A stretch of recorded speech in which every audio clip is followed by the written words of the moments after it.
Hola, gracias por continuar con nosotros. Pues seguimos aprendiendo más temas sobre los tuples. Bueno, en esta ocasión vamos a ver un tema que, bueno, ya de alguna manera lo habíamos explicado con las listas, pero es prácticamente similar al manejo de los tuples y es cómo voy a recorrer o cómo voy a obtener los elementos de un tuple.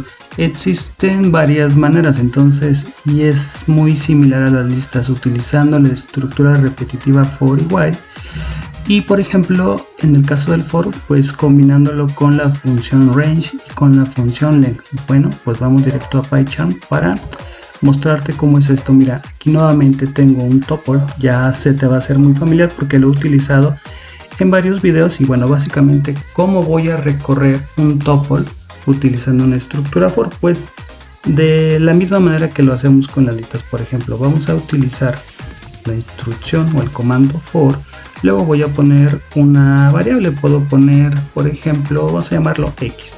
Luego voy a utilizar el operador de pertenencia int para que me diga, oye, dame los elementos que estén contenidos en, y en este caso, en la variable que se llama myTuple. Recuerda que si voy a finalizar una estructura for, debo de poner los dos puntos luego.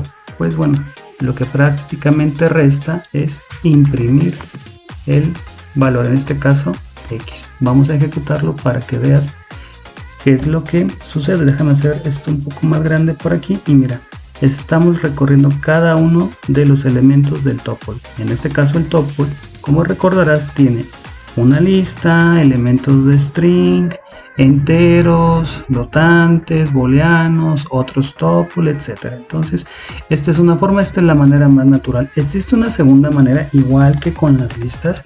Recordarás que existe una función que se llama length que nos permite obtener el tamaño de una estructura. En este caso va a ser de un tuple. ¿Cuántos elementos tiene este tuple? Tiene 1, 2, 3, 4, 5, 6, 7, 9 elementos. Entonces la función length nos va a devolver 9 elementos. Recuerda que los índices dentro de un tuple son similares a los de una lista y van desde el 0 hasta el tamaño -1, es decir, hasta 8 en este caso, ¿verdad? Porque tiene 9 elementos. Entonces, ¿cómo le vamos a hacer? Lo vamos a hacer de la siguiente manera. Vamos a utilizarlo en combinación con la función range. Y recuerda que la función range va a esperar un límite, un tamaño.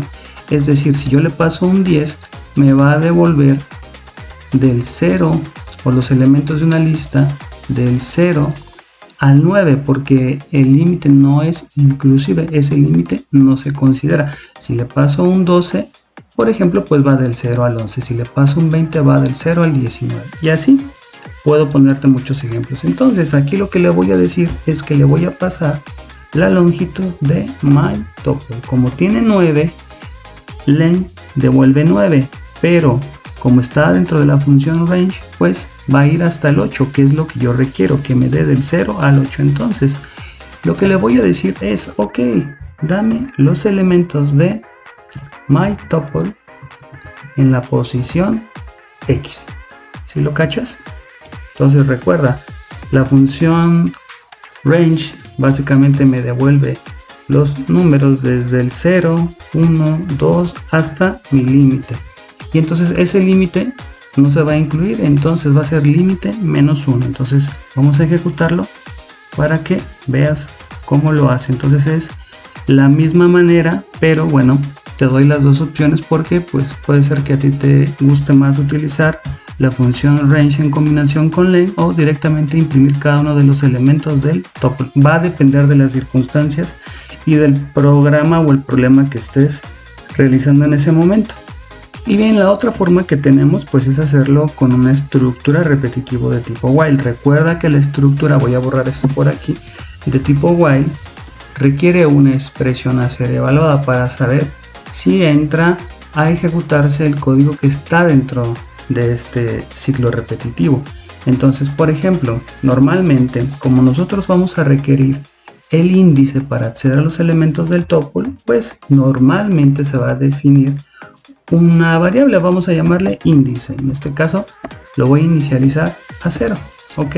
y ese va a ser el que me va a permitirme mover dentro del tuple. Entonces le voy a decir que mientras índice, en este caso vale 0, sea menor, y vamos a usar la función del length para que pues utilicemos el tamaño del tuple. Entonces fíjate lo que le vamos a decir: length my tuple, dos puntos, porque esta es la expresión que queremos validar. Entonces esto significa, si el índice por ejemplo vale 0 pero es menor al tamaño del length, y en este caso el índice es menor al tamaño del tuple, en este caso sería 9, pero le estamos diciendo menor, es decir, hasta 8 va a ser esa condición, pues ¿qué es lo que va a hacer? Que lo imprima, como lo hemos venido haciendo. ¿Qué va a imprimir? Pues my tuple en la posición y, en este caso, la primera vez que entre, esta condición se cumple, es true, 0 es menor a 9, sí, entonces entra, es true. Recuerda que una condición para que se cumpla debe ser true, entonces va a entrar, imprime, y la primera vez esto va a valer 0. Pero no lo podemos dejar ahí, porque si no, esta condición siempre se va a cumplir, y de alguna manera necesitamos salir. Entonces lo que vamos a hacer es incrementar en este caso, perdón, se llama índice, en índice más 1, ¿vale? Entonces, y aparte no se llama i, perdón, la costumbre.